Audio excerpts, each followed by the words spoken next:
So bali po, ang next na nakaligtaan ko lang din po is ito naman yung para sa ma'am, sa reset password.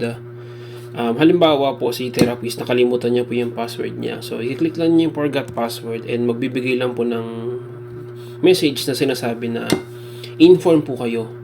Then once na na-inform po kayo, pumunta lang po kayo sa admin ninyo and click nyo lang po yung pangalan nung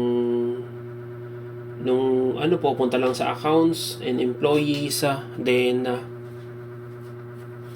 yung sa yung sa pangalan niya, click nyo lang po yung edit, and reset password, then sasabihan nyo lang po siya na na-reset niya na po yung password, and yung temporary niya pong password is yun din yung kanyang username.